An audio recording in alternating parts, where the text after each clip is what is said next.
Hello, everyone, and welcome to another episode of The Powerful Man Show. I am your host, Doug Holt, with my co-host, Tim, the Powerful Man Matthews. How you doing, brother? I'm doing very well.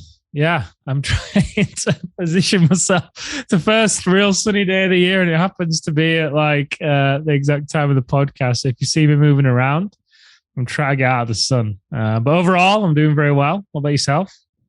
Getting better with every breath. That's my new mantra. I've been sick for a couple of weeks, so getting better with every breath. Is that still the illness you picked up on the way to the Bahamas? The way back from the Bahamas, I got sick. So for those that don't know, I was in the Bahamas. No one's going to be sad for me, for a week working with one of our one-on-one clients. And then my wife flew out for a week and we did Sandals all-inclusive resort vacation in the Bahamas, and it was amazing. Talk about connection, all the stuff that we talk about, the powerful man that you want relationships and trips to be like, except for the last day. The last day, all of a sudden, I just got really sick, like really sick. Of course, you're always thinking COVID, right? Whenever you're traveling or anything. Did multiple COVID tests. It was negative. It was unfortunate. It was the last day for my wife and I. She was amazing. And flew back to the States by myself. My wife was flying to go grab our kids who were visiting their grandparents. And I was sick, started to get better. And then Monday, it just hit me like a ton of bricks. I was literally getting ready to go to the gym. And all of a sudden, my wife said my face turned like greenish white and I just had no energy. So I'm not sure what happened between those times. I mean, it's Super Bowl on Sunday. I definitely celebrated, but nothing to that extent. I felt great Monday morning waking up. And so here I am, fast forward to today and feeling better with every breath. You're in the gym today? I won't do the gym today. I'll do a home workout. I'm planning on going tomorrow. That's my anticipation. So doing. You don't go on Wednesdays, do you? What's that? You don't go on Wednesdays, do you? I don't think. I typically don't. No, I do CrossFit 4 days a week. It's pretty cool. I got a couple of the guys that are in the CrossFit gym reached out to me just to see if I was okay because I haven't been in there. Obviously, I've been traveling. So that was always nice. Always nice to be missed. Yeah, nice. Well, on that note, narcissism. So this is something that comes in right off of one of our advisors asking, and she was hearing this from a lot of the guys coming in, or several of the guys coming in, where their wives were complaining that they were narcissistic. So I thought I would do, Tim, is I would read the actual definition of what it is to be a narcissist. So we're all on the same page, guys, listening to this. Mm-hmm. So I'll read that. So narcissism is extreme self-involvement to the degree that it makes a person ignore the needs of those around them. Right? So I'll say it. Basically what it is you're selfish. Right? A narcissist basically means you don't care about anybody else. It's an extreme thing. And so therefore you're ignoring everybody else's needs and wants, and you're just looking after yourself. Can I share some of the signs and symptoms? Because I read some of these and I'm like, holy shit, I'm a narcissist. And obviously, is actually an intervention. Yeah. And it gave me some peace of mind when I saw, everyone may show occasional narcissistic behaviors. Because I don't think, some of these aren't necessarily that bad. Some of them can be healthy in a degree, right? I think some of them are just feed into general needs. But overall, when it gets out of control, you don't know where it's coming from, and it goes into narcissism, then it's unhealthy. But anyway, the 9 signs and symptoms of narcissism. So the first one is grandiosity. So exaggerated sense of self-importance, feeling superior to others, and that one deserves special treatment. Feelings are often accompanied by fantasies of unlimited success, brilliance, power, beauty, or love. Number 2, excessive need for admiration, must be the center of attention. Often monopolize conversations.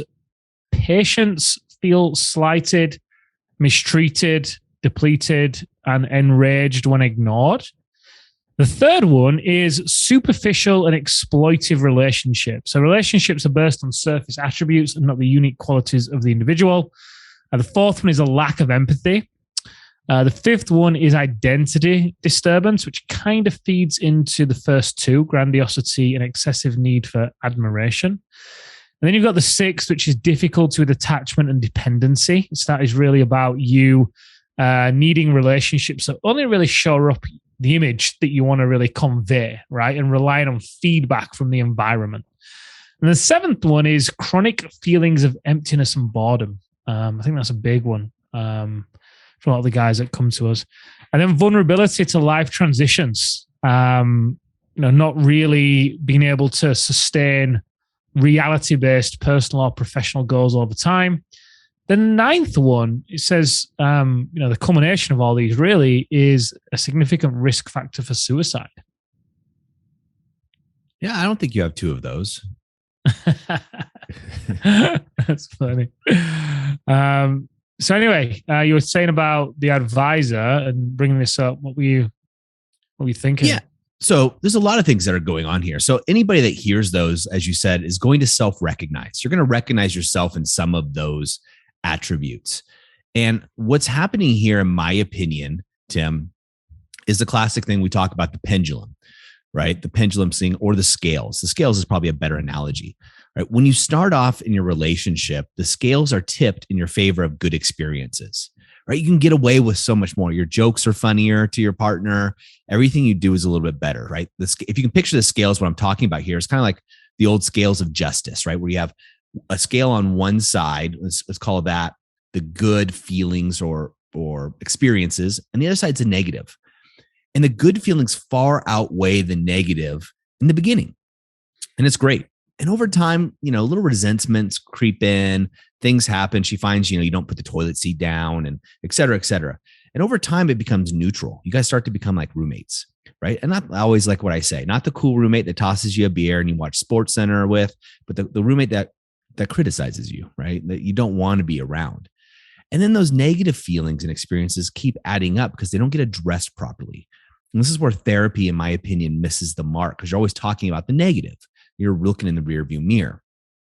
So as that scale shifts, where you have more negative feelings coming in than positive, this is where someone can look like a narcissist more often. And what I mean by that is the lens at which your partner looks at you is very colored. So I have somewhere around here, over there, I have these glasses that are blue blocking glasses, but they're yellow lenses, right? I've seen orange lenses. Now, when I look through those orange lenses, everything in my office has an orange tint to it. And this is the same way that your partner is going to look at you if you haven't corrected. You haven't used the triadic connection, right? So the triadic connection, the way this is going to work, we use the clean slate method to rebalance the scale to neutral, just neutral, right? It wipes the slate clean. That's part of the triad.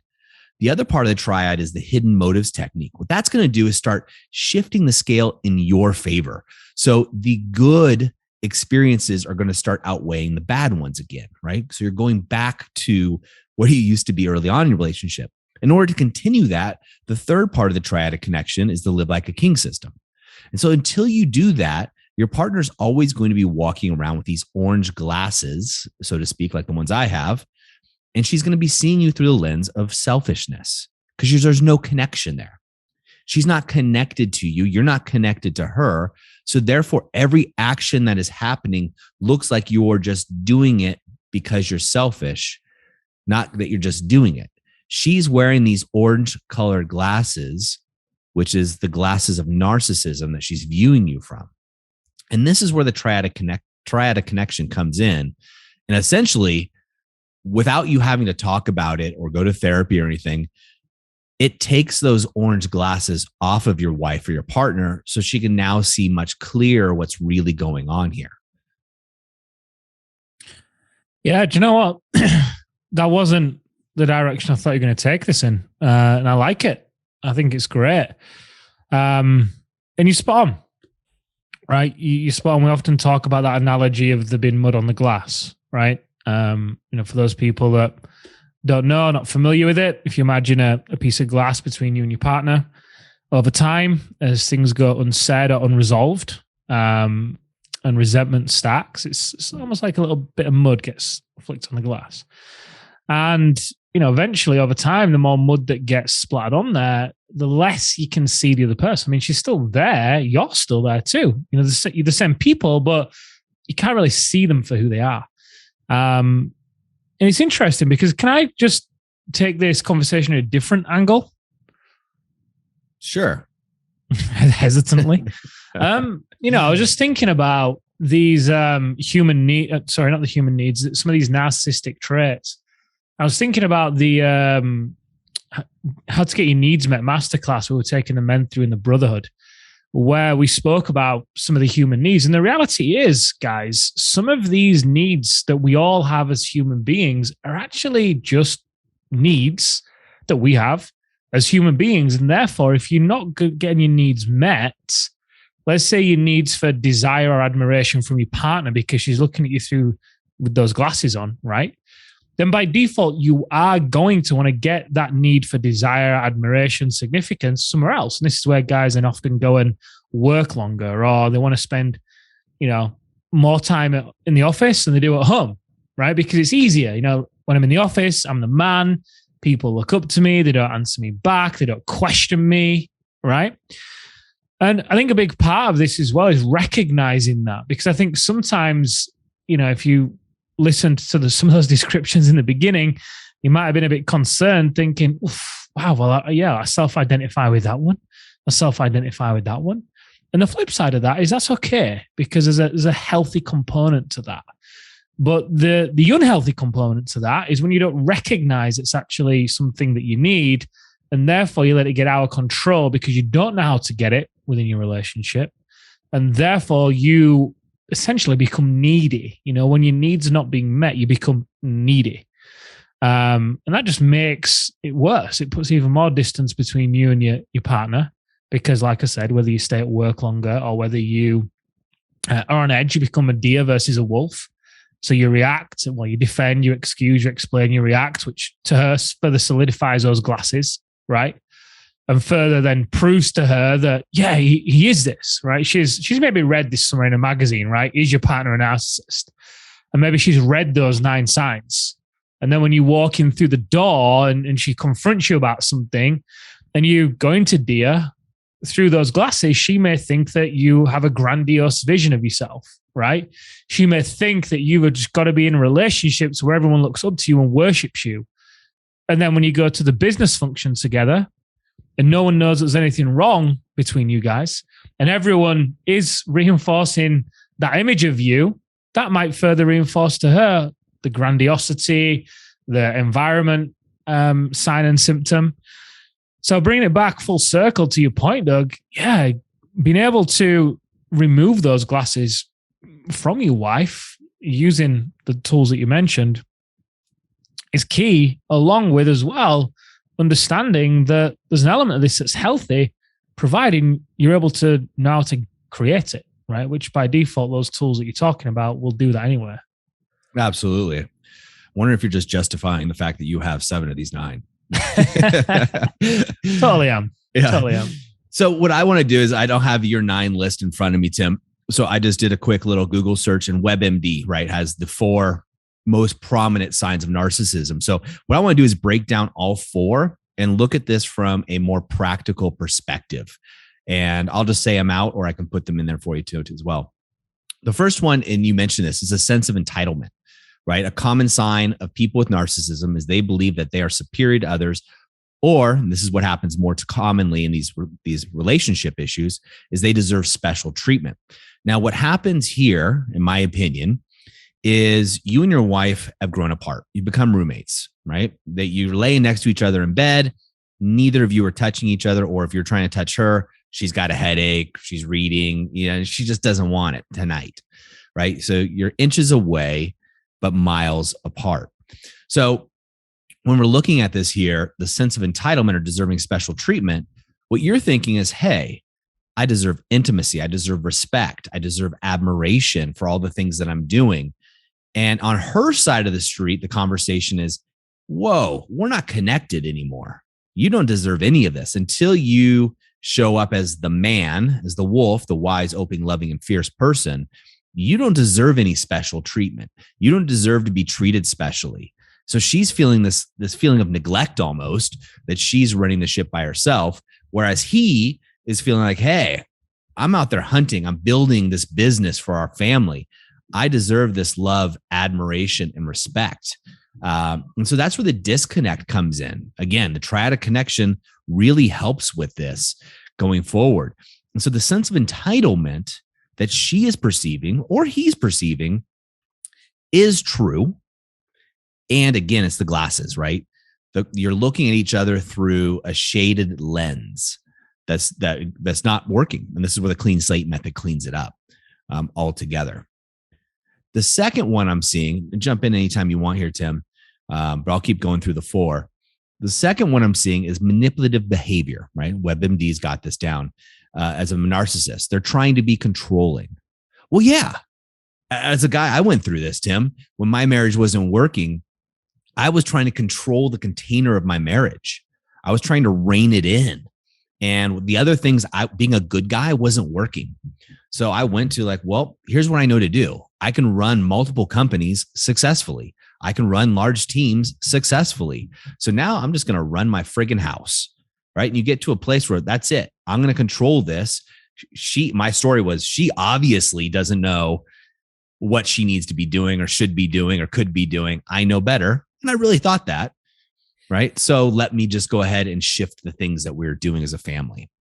And that can looked at as manipulative behavior. Now, from a man's perspective, it can also be looked at that the wife is being manipulative with the kids, with the in-laws, with the trips, the vacations, requests for money, etc. When you're at odds with each other, things can look horrible, right? You start assuming that the other person's intentions are bad, right? They aren't there for you. They're not looking at your best interests. I'll use my trip with my wife. We're at Sandals Resort, and something that would normally have triggered her, it's me and my sarcastic behavior, just always joking and making fun and making light, because we were in a space where it was just completely loving on each other. She thought I was the funniest guy in the world, which is, we all know I'm not. But my jokes, me being a coach, I thought, okay, how far can I push this, right? That, me well enough to see I'm going to push the boundaries. And no matter what I said, she always interpreted what I said as something that was loving and funny, right? She wasn't wearing those glasses. She was wearing a different shade of lens where everything that Doug, her husband, was doing was something good and benevolent. So again, this is where the triad of connection comes in, right? We're now moving away from the clean slate method into the hidden motives technique. So when you're not in that situation, you guys are at odds, everything you do can be seen as manipulative behavior. Why did you spend this money? Why did you move money over here? Why are you on your phone? Who are you talking to on social media? All of these things become controlling and manipulative through that lens. Number 3, according to WebMD, is the need for admiration. Now, you and I see this all the time with the men coming in. It's the idea of why doesn't she just love me? Why doesn't she just respect me? Why doesn't she just trust me in the decisions I'm being made? Right.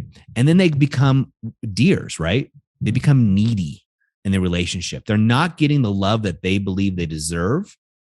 And so then they start chasing their partner around for that love. They start chasing their wife for a hug. They start chasing their wife for a kiss. They chase their wife for sex. They chase their wife for a compliment.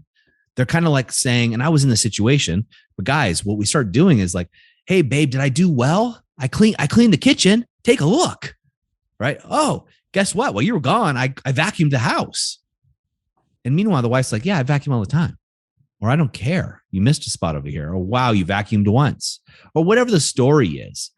But it's that need for admiration that comes in from us, because really what we're looking for is, hey, is our marriage okay? Am I good enough as a man? Am I good enough as a husband here? And this isn't narcissistic behavior. This is just us as men trying to salvage a relationship that's going down, and we're grasping for straws. We don't know what the heck's going on. What happened? We hoped things would just get better, and they didn't. Yeah, and do you know what? I wonder if the word there is validation instead of admiration, right? 100%. Because when you're in that place, and so often the guys put, like you said, their sense of self-worth on the relationship, right? If the relationship is doing well, they're having sex, on top of the world. If the relationship isn't going as well and they're not having sex, or they're not even being intimate, right?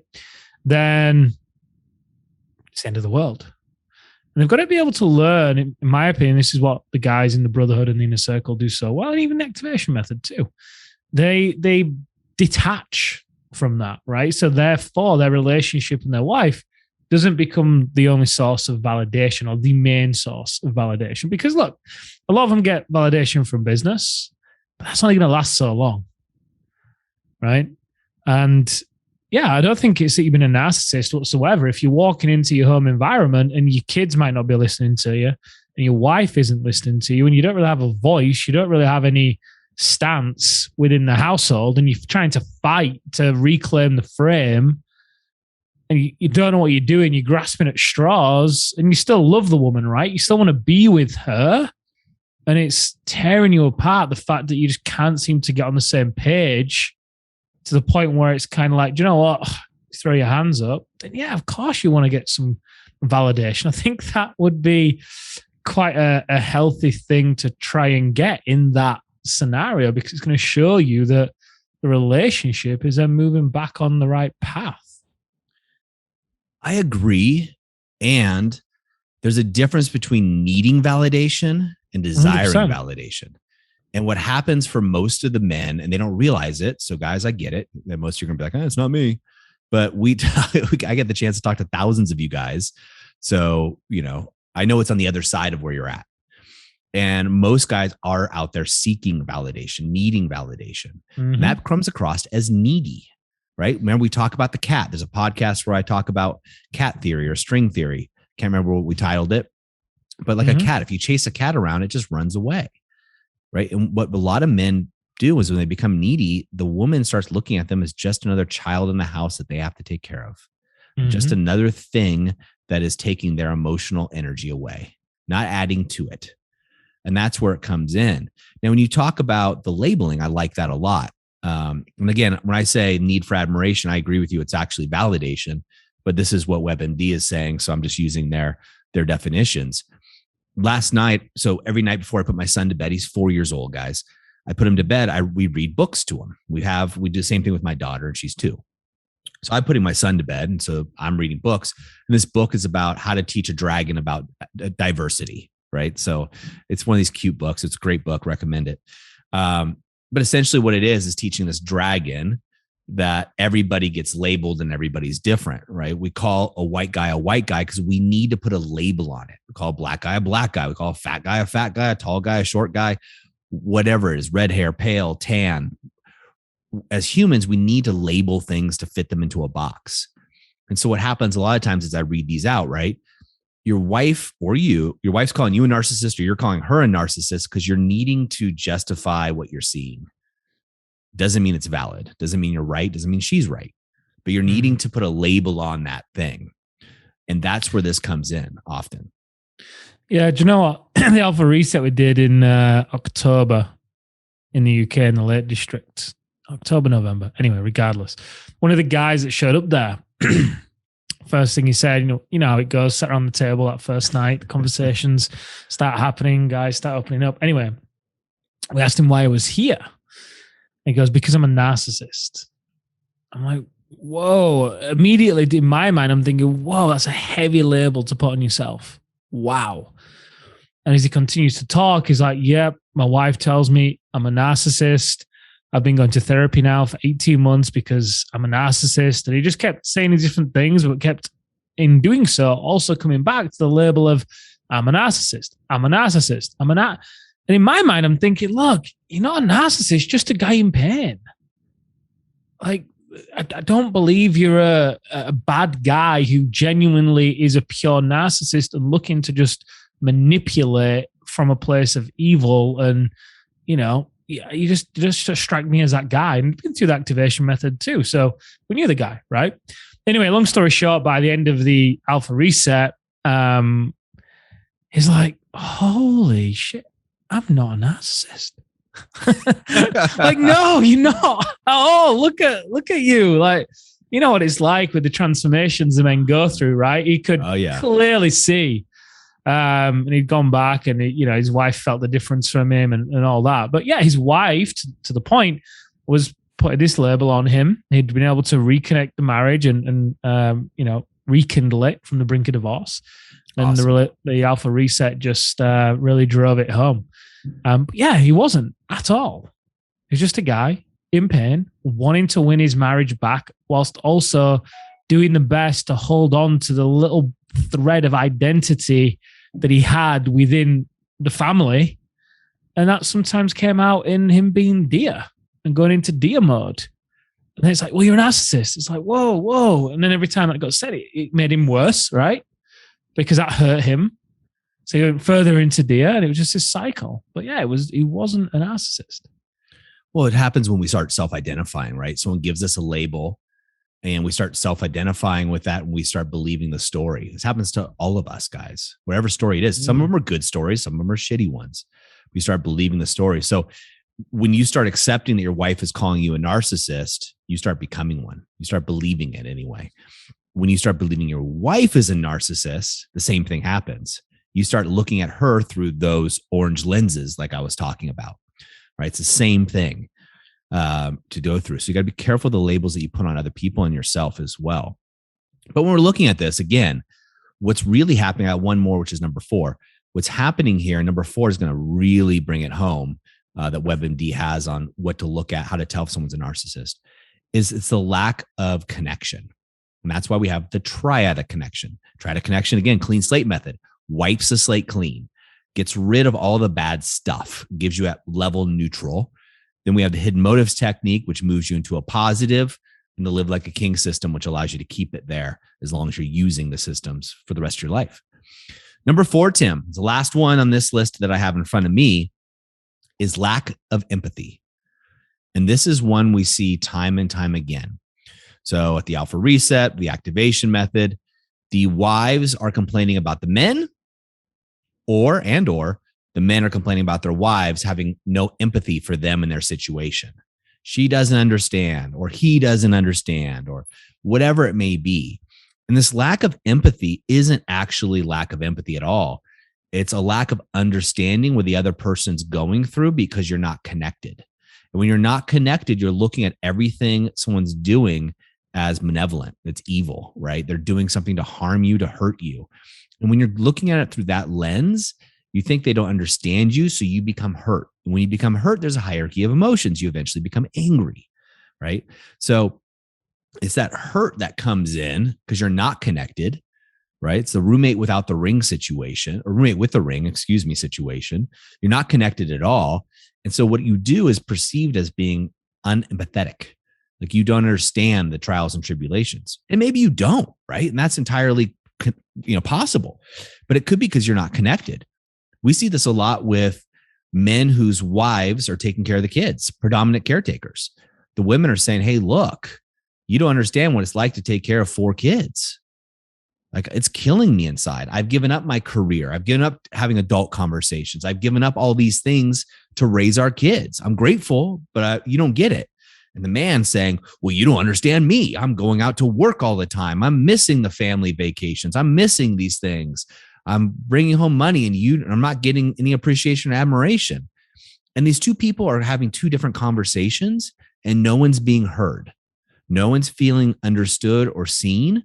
And that just creates massive conflict. And that's the hidden motives technique. That's where it comes in and completely allows for your wife to be seen, heard, and validated, right? Desired comes later with the live like a king system, right? So those are the things that all women need. But guess what, guys? We need it too. And so when your wife is saying you're being narcissistic, what she's really saying is, you look at these 4 things, hey, we're not connected. And if we're not connected, there's not going to be any respect, any admiration, any intimacy. And connection can go like that. You can lose connection quickly, but you can also get connection back like that. And that's the beauty of it that most men don't understand.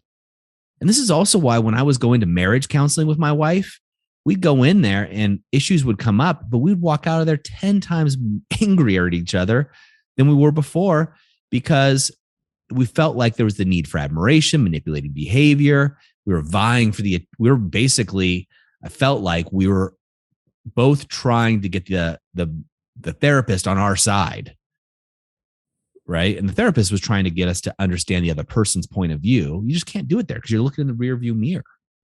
No. You're looking back. So when we look at this, Tim, and wrapping this up, these signs of narcissism, and when your wife is saying you're narcissistic, odds are, guys, you're not. Okay. This would have been something that would have occurred for you early in your childhood, right? It's not now. And you could find evidence, as we did jokingly with Tim, that yes, you are narcissistic. Tim's not at all. But these are the traits. And these traits come about, in my opinion, again, working with thousands of men, these traits become because of that lack of connection. The connection is not there. That's why the activation method is designed to activate you as a man and teach you the tools that are proven to get connection back. That's the key. With connection comes admiration, respect. Once you have those back in place, then you can get into intimacy. It's an 8-week program. It's not a 1-day program. It takes time, right? But it's a proven system that does work each time. So, guys, when you're thinking about this, when you say the connection piece as well, I know you covered this, but it's a connection to yourself too. You're lacking connection in the relationship, partly because you're lacking connection within your own life, right? Hence, live as a king system and so on. When you feel like when you're trying to pour from a cup that's always been emptied, it's much easier to fall into these patterns than if you're allowing the overflow of your cup to flow into everybody else. Again, wolf versus deer and all the tools that Doug's talking about, then it can help you with that transition. It's kind of, I don't know what this is like to listen to and hear this. It's really got to experience it, right? You got to experience what it's like to be pouring from a cup that's always being emptied, to then making that shift to allowing the overflow of your cup to spill into everybody else. It's just a very different place to come from. A very different place to come from. And, it's easier as well than people often think. Yeah. And guys, when you're finding yourself in this situation and your wife says you're a narcissist, here's what I want you to think about. When she says it, I want you to hear her saying, we are not connected. We have not wiped the slate clean. We don't have connection, and the negative experiences and feelings far outweigh the good ones. I need help. And when she says, I need help, she's saying, I need you to step up and lead. That is what she is saying to you guys. The same thing holds true if you're saying, my wife is a narcissist. You're saying, I am not leading in my marriage. I know this is going to be a tough pill to swallow for a lot of you guys. I get it. It would have been for me as well. But I'm telling you, this is it. This is what's occurring for you. Your wife is screaming for you to step up and lead, for you to get involved, for you to take charge. And when she feels you're being a narcissist, she's going to fight you from doing a program like the activation method. And she should, because she's not trusting you. Or another program, whatever you decide to do. Whatever you're going to be doing, she's going to push. Right? Imagine it. She thinks you're a narcissist, then she Googles, asks you what the program's called, The Powerful Man. Yep. Which happens a lot, quite honestly. Yeah. And what happens, and if it does happen in a situation, what I'd highly recommend is reaching out to one of our advisors and just watching some of the testimonials from the wives who said, my husband, by joining the activation method, saved our family, saved our marriage. We've got those that we can provide for you, for your wives or other men who just like you have been through the program. Right? This works time and time again. But whatever you do, what I want you to take from this, because some of you guys aren't ready for the activation method. It's too much, right? Or you feel at this moment in your time it's too much. And that's okay. But what I want you to hear from this is your wife screaming for help. That's what's happening. She's screaming for help. She's screaming for you to go from deer to wolf. Wolf, again, is wise, open, loving, fierce. Deer, defending, excusing, explaining, reacting. Move from deer to wolf. It's a much better place to be, guys. Gentlemen, as I always say in the moment of insight, take massive action, and we'll see you next time on The Powerful Man Show.